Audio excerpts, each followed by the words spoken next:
it's a one place for everything blockchain. Whether you want a smart contract developer, you become a smart contract developer, or you just want to learn how Bitcoin really works, you want to be part of the discussion online, and you want to understand what people are talking about when they are discussing Bitcoin, or you want to work in blockchain, work in Ethereum, work in EOS, or maybe you have a company, you want to educate all your staff. I mean, the plan is that we will handle everything. This is our long-term plan. And long term is, of course, more like online education as a whole. Where are we heading? And I think it's a very exciting future. And our academy is going to definitely be part of that future.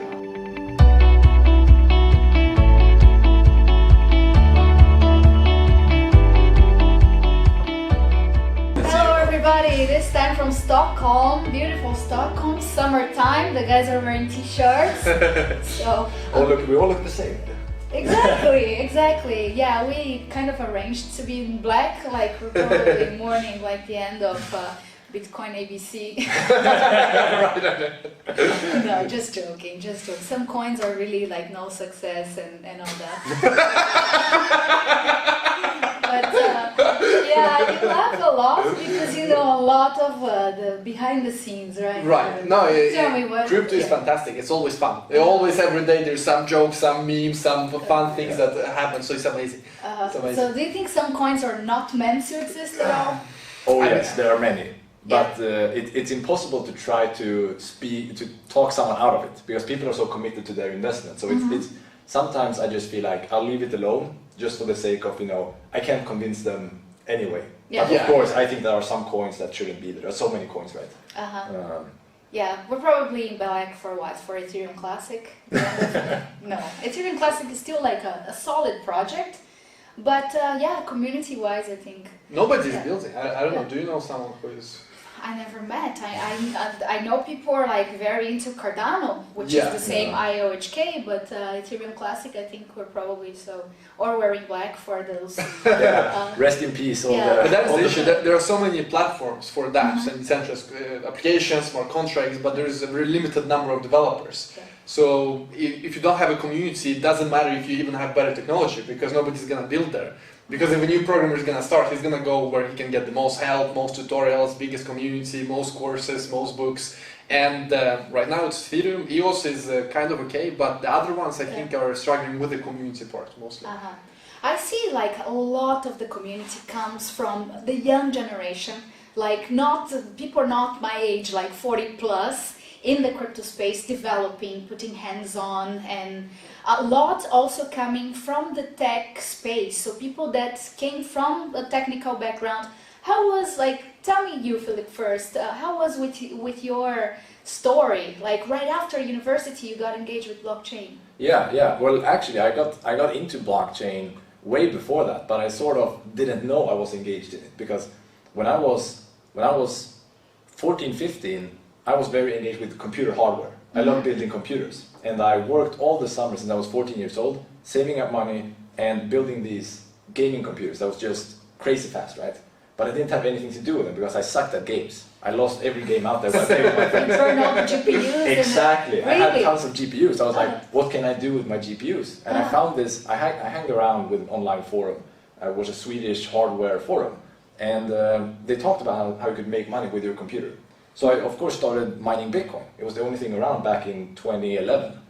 But you knew what you were doing, mining Bitcoin. No, I just knew that it was this internet currency because I didn't know any programming. I mean, I was 14 years old. I hadn't even started looking at programming yet, and I didn't understand blockchain. I didn't understand cryptocurrencies. I didn't understand my private keys, which then, of course, led to I lost all my Bitcoin because I had them at these exchanges that were all getting hacked. All the time. So I lost my crypto, but then at university I met Ivan, which of course we are business partners now, and we were in the same university classes all the time. And we started looking at crypto once again in 2016, 2017, when Bitcoin started this extreme rise again, because then we both recognized this phenomenon from the past. Oh, it's here again. And then we just started educating ourselves about blockchain, about smart contracts, because we were studying software development. And we were also exposed to Bitcoin in 2013, these early days.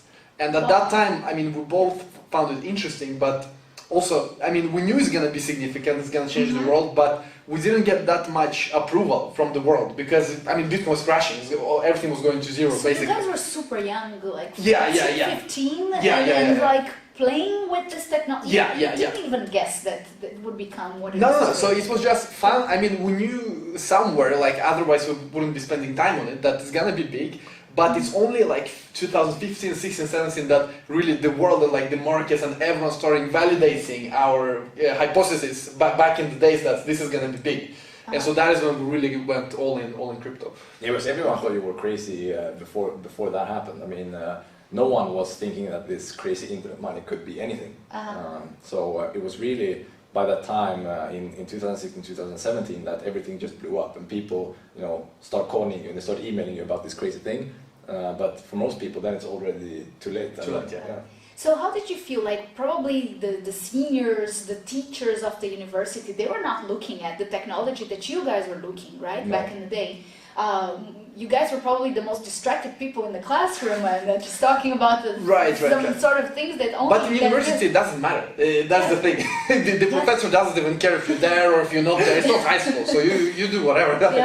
But I think we talked about this even back in the day that the university is lagging so far behind. I mean, crypto is just, they're not even there yet, but even just normal technology in terms of programming frameworks and web frameworks and so on, I mean, they were years behind than the companies and where the work experience was needed with these new frameworks that came out, especially for web development. I mean, they were not even touched during university time. But that is also, I think, one of the strategies at the university. They don't try to teach you like the latest stuff because they know it's going to be outdated. They just teach you algorithms, like time complexity, the basic stuff, and then you figure out the rest. So that is actually true. We didn't even start web development like in the course, university courses, until like the fourth year. But we knew it way in the past. But if you only followed what the university taught you, it would take a very long time. Because they only focus on basics like the fundamentals of computer science, computation, math, stuff like that. So when did you start taking it seriously? That you actually, okay, now I'm going to run a node, I'm going to start mining, I'm going to start digging into the Bitcoin improvement proposals. When did you meet other like-minded people? So it was during the last bubble 2013. That I really, personally, I really got into crypto and Bitcoin. Because at that time, so many people were talking about it. So it went to 1.1K, then crashed, but after that it just continued being part of the community, but not to the same extent as right now. I mean, it was a bigger part of my life, but it was still a hobby I did in the past. But, it took 13, 14, 15 of real studying, trying to understand, trying to grasp the technology, grasp everything, for me to be at the place in 2017 where you can actually educate and be needed, and I think it's the same for you too. Yeah, and that's our general message as well, is that in the darkest days when no one wants to touch Bitcoin, I mean, in those long bear markets, no one wants to know it, no one wants to study, people just want to get away from it, and everyone is losing money. That's when you can be contrarian. That's when you can actually, go out there, make the connection, so that when the bull market turns, you're already there, you're ahead of the curve, and now everyone is calling you. Everyone wants your advice. Everyone wants your, help and support and consulting, whatever it is. I can see. Strategically, you guys also saw Ethereum being born, right? Whenever people were first talking about what is a smart contract, what is this other, they had a different hashing algorithm, the different consensus protocols and all that. Those were new fields that people weren't discussing in the past. What is a consensus algorithm? How can people trust each other, vote and agree? And also with the uncle blocks that Ethereum has. How did you, let me start with Filip first and then I'll jump with you, but how did you saw Ethereum coming up in this environment? It was really, I mean, in the beginning it was hard to understand what it actually was there to do, because you were so involved in Bitcoin only, and that was sort of the only paradigm.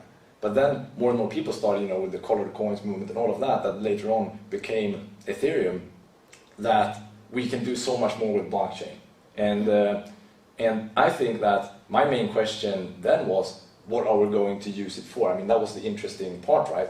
Of course, you can be fascinated with the technology. Oh my God, we can do all of these things. But in the end, what are we going to use it for? What are the business use cases? And I think that has taken such a long time, and we still think about those questions today. And I'm now most fascinated with the decentralized finance part of it. I mean, decentralized lending and all of these other sort of DeFi bank applications that's springing around in Ethereum. I think that's the hottest community there right now. So it has taken quite a long time, but honestly, I had no idea what this cool technology was going to be used for back in the day, but it was extremely interesting to follow when it started and how it has developed since then. Okay.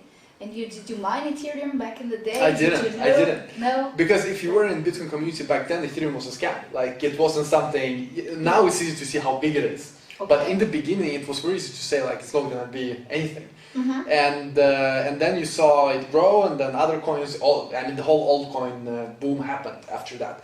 So therefore, unfortunately, I wasn't involved from the beginning. But DeFi is the main purpose right now that is having so much attention on it. Mm-hmm. Previously, it was tokens and ICOs. I mean, we're past that now.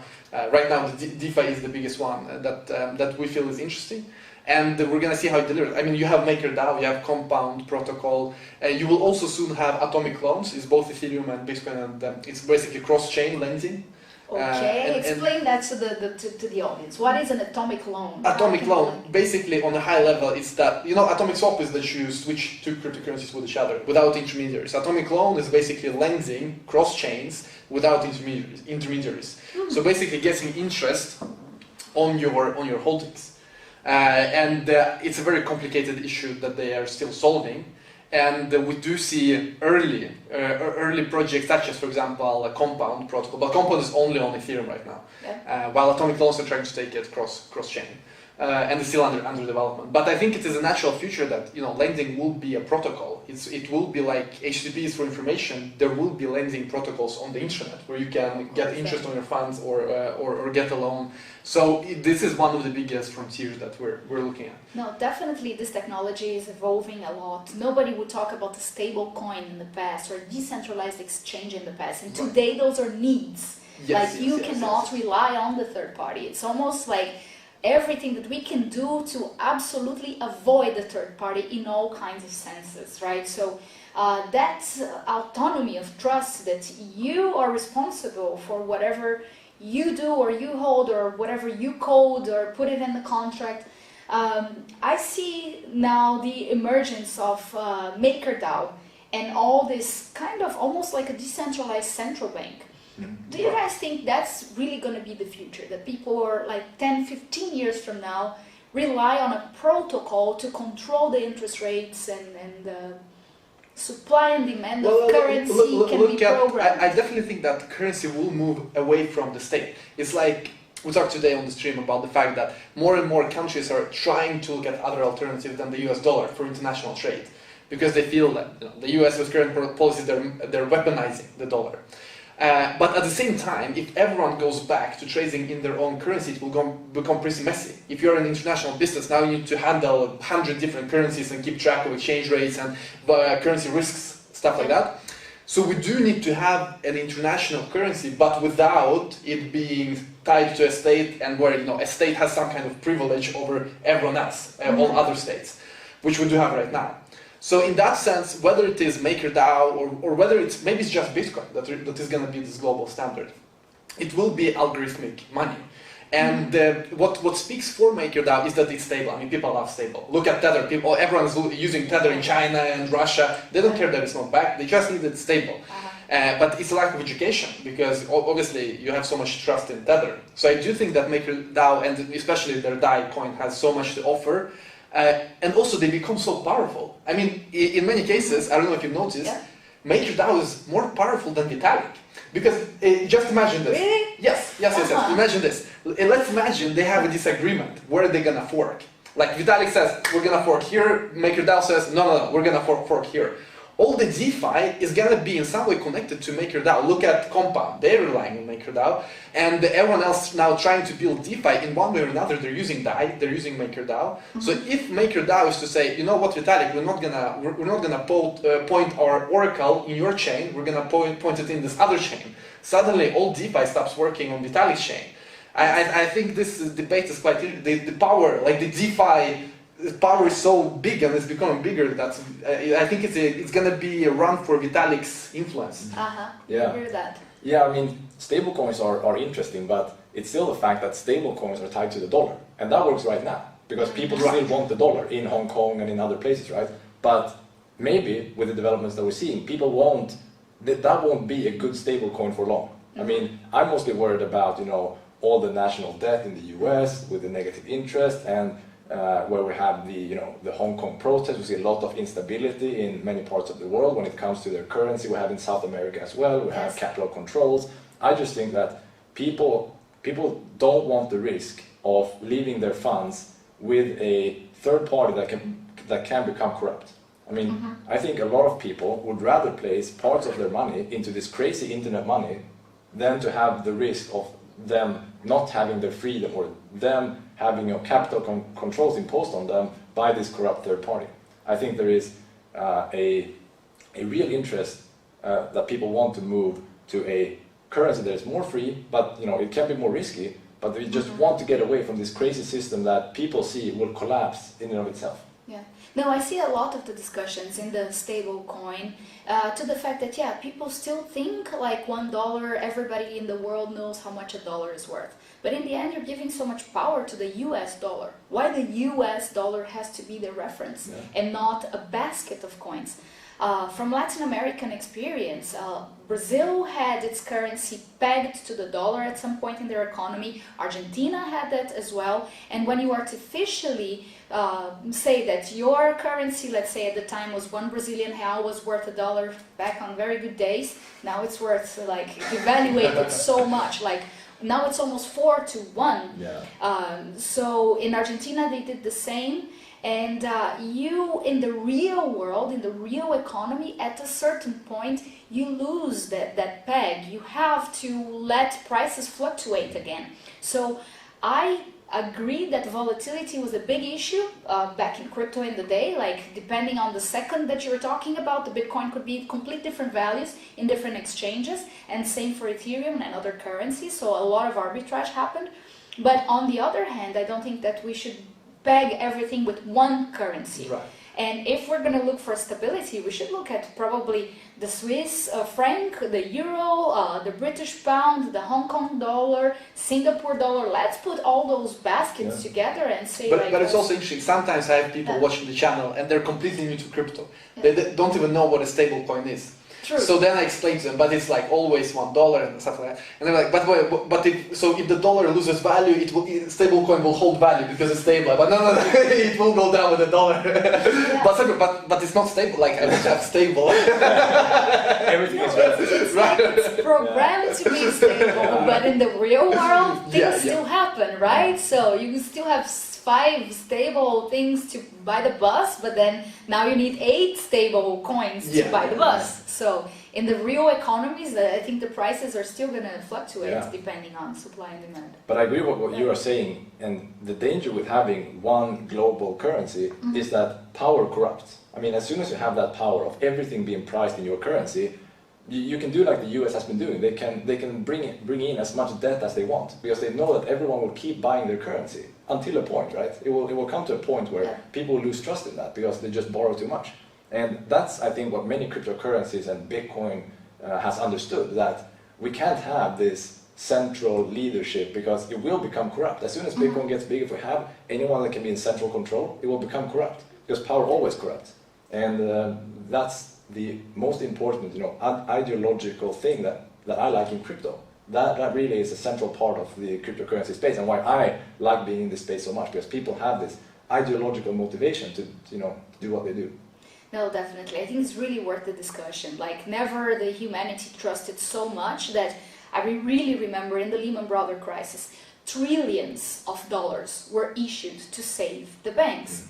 We're not talking about billions. It's in the order of trillions. And how much can the world just print dollars as if there's no tomorrow just to save the banking system?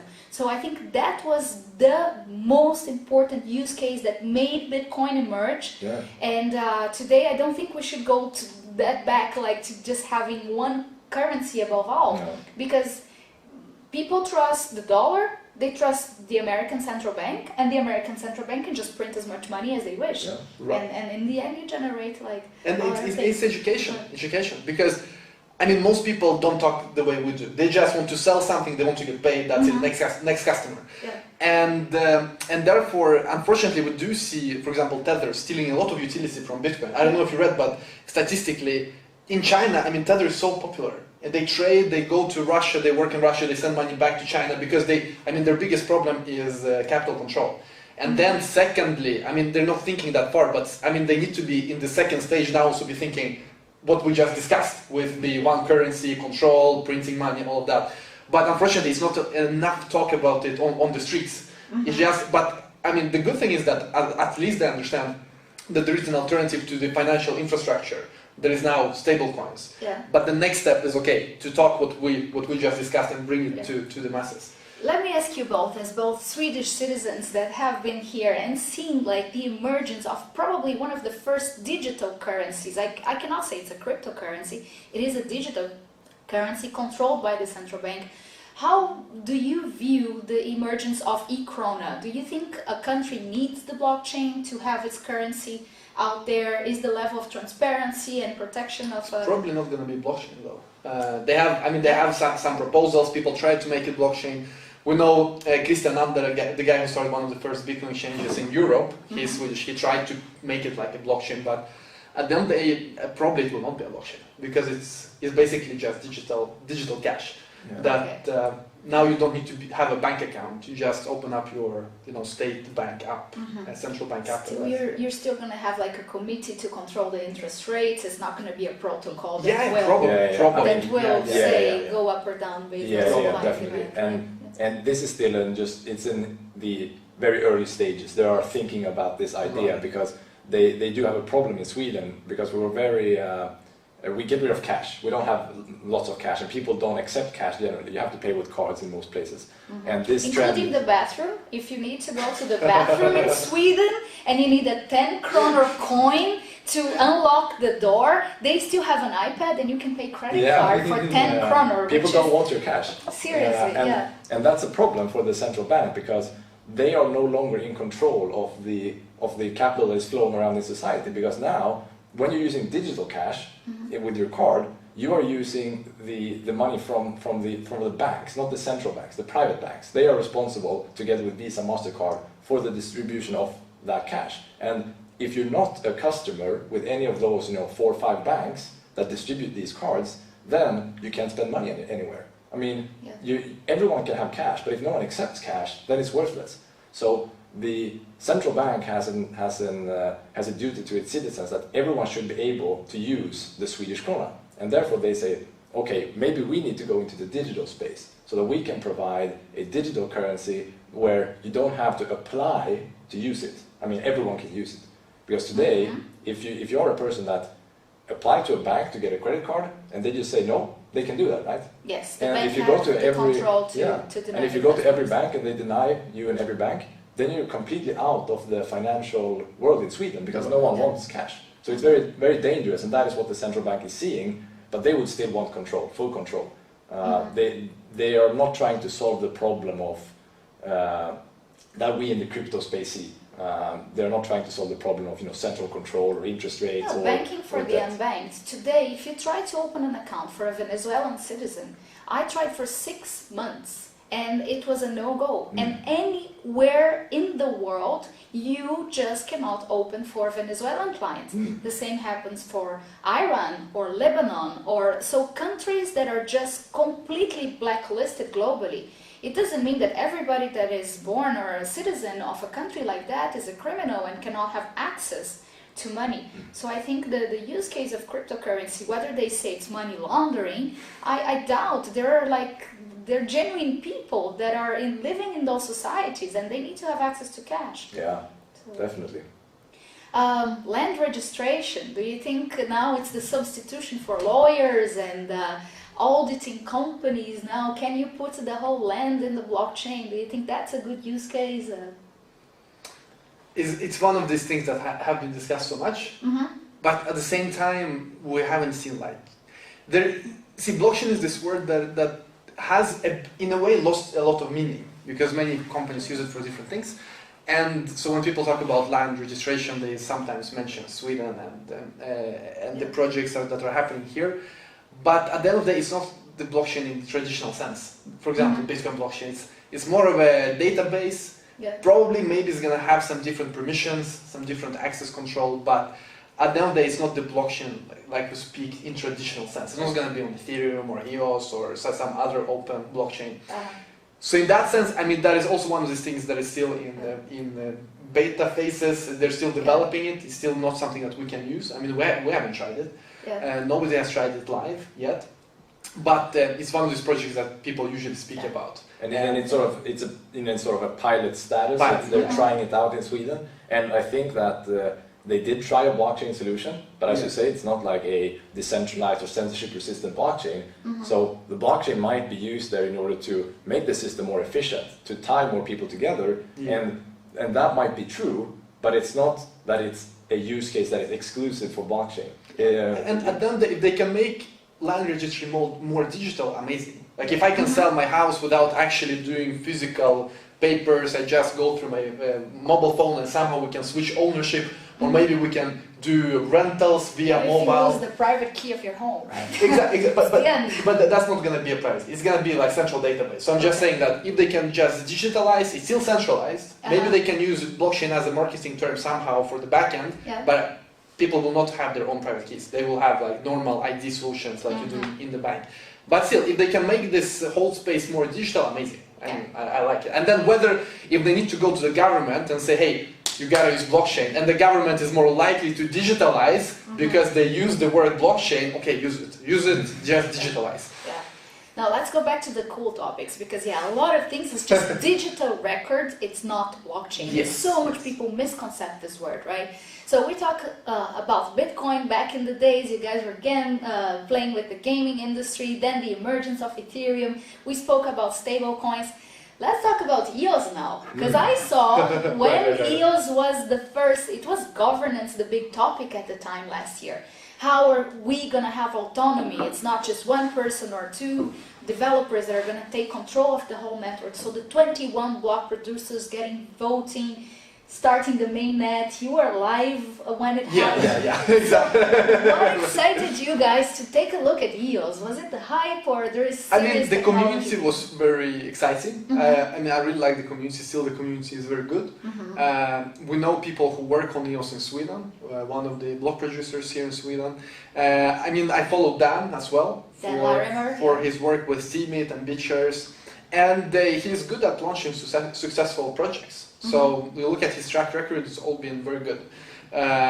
If you just look at the most popular dApps that were ever used, probably Steemit is one of the dApps that basically everyone at one point used, especially if you entered in 2017 era. So I knew it's going to be very big, and I mean, obviously they raised. I mean, you cannot not make a noise when you raise $4 billion. So obviously people were extremely excited. They had some new ideas about how to develop dApps. So as tech guys, we were naturally interested, okay, let's use C++ for dApps, let's see how it works. So it's just a combination that Ethereum was, I mean, still it's moving so slowly. And here is someone else that is moving a bit faster with some other trade-offs, because it's all about trade-offs. Decentralization, speed, it's all about trade-offs. And that is what woke my attention, and I think yours as well. Yeah, because I think they answered a serious demand in the space at the time, where the big question and demand from people in Ethereum and people in the blockchain space in general was scalability at the time. Everyone talked about how CryptoKitties killed Ethereum with the simple apps. So everyone was looking for scalability, and EOS really answered to that. You know, it's an incredibly scalable blockchain in that sense. Of course, I say it's drawbacks from that, right? It's more centralized than Ethereum in my opinion, and that was a big concern at the time, scalability. I don't think it's a big concern right now necessarily for the applications that we're talking about. But EOS has still a large share of the dApp volume, for example. It does have a lot of these high volume dApps in terms of games and gambling and so on. You were telling me that's probably the two biggest dApps are today deployed on EOS, right? Yeah, I think it was out of the 10 most popular dApps, you know, just a few days back, I think took a look at the list. Out of the 10 most popular, 6 of them were EOS and 2 were Ethereum. And then it was Tron and things like that. But EOS was the most popular blockchain for those dApps. And it's also different use cases. I'm always speaking about the fact that EOS and Ethereum, don't compare them because we have limited block space in Ethereum as well. So transactions need to compete for space in the block. And some transactions like DeFi we're talking about, MakerDAO, stable coins, those are high value transactions. If you're doing like a big, you say that you want to create a CDP on Maker. I mean, maybe you're putting in $10K or something. You're okay with paying $15 for that, like a fee. Yeah. It's okay for you. And if DeFi is the biggest use case on Ethereum right now, then it means that we do have a lot of these high value transactions. So if you and I, if we build a dApp that is like a social network, and in order to leave a like on the blockchain in the social network, you need to compete for the block space with these other, DeFi transactions. It's never going to happen because nobody's going to pay $15. This transaction is going to be driven out. So either you put them on layer 2 with some, maybe, I don't know, Plasma, or maybe you can do some sidechain or Raiden network, whatever, or you just put them somewhere else. So EOS is this other place where people are now building all of these, microtransactions that are low value. And also, when I say low value, some people get offended. Some people from EOS are like, what do you mean low value? EOS is very high value, but it's like low value, high value, there's no comparison. It's just, these are the transactions that can be millions of these transactions, but people are not willing to pay more than a cent. And here are high value transactions that are just a few, but people are willing to pay more for them. And somehow you need to separate them, whether layer 2 or sidechain or some other place. So EOS is this other place for low value transactions. Yeah. So now, almost like reaching the end of the interview, but talking about the next plans. You guys spoke about a million complicated terms that people probably never heard. Right. dApp or Raiden network, sidechains and all that. 12 courses already established and published, really good content. You guys are always motivated to put something new. What's coming up for the next 6 months? What's good out there that people should check? Yeah, you're talking about the Ivanhoe Tech Academy, of course, and it's really a great community for blockchain and crypto enthusiasts. We have over 12,000 students there, and as you said, now about 15 courses on everything from Ethereum to EOS, Hyperledger, and Lightning Network, and a lot of different things. And we're constantly adding new content. I think a lot has happened now, both in the EOS community and in the Solidity and Ethereum and the dApp world, that the new courses that are coming is likely to be more and better content for those platforms. Those are the most requests that we get, is more in-depth, more better content, more content, in all directions. Easier content for some, more difficult content for some, more assignments here, more assignments there, for the big topics that people like basic programming, Solidity programming, and just take that to the next step. So I think that is what is on our minds right now, but we always listen to our community. We don't decide this for ourselves. We ask questions all the time. What do you want to see? Because it's our students that take the courses. So whatever material they want to see, we will make it. But we really believe that we are in a great environment in terms of online education. It's such it's a booming space, and it's a space where people are more and more tired of the traditional universities because they don't keep up with the times in terms of technology. So really think we have a place in the market to fill. Right, and we update our courses several times per year, so it's always like the newest, the freshest thing. And it's a one place for everything blockchain. Whether you want a smart contract developer, you become a smart contract developer, or you just want to learn how Bitcoin really works, you want to be part of the discussion online, and you want to understand what people are talking about when they are discussing Bitcoin, or you want to work in blockchain, work in Ethereum, work in EOS, or maybe you have a company, you want to educate all your staff. The plan is that we will handle everything. This is our long-term plan. And long term is, of course, more like online education as a whole. Where are we heading? And I think it's a very exciting future.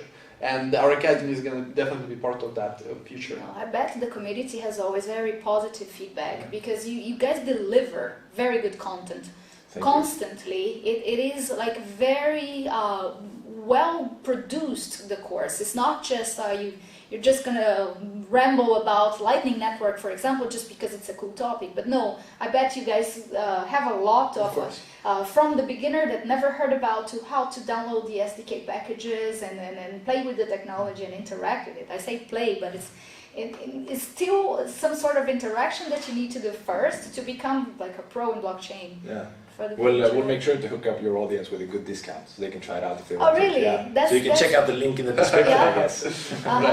And guys, if you are from Latin America, from other countries, they do speak very easy English, so it's not overly complicated, right? They try to simplify as most as they can. I think it's really quality content. I did the course.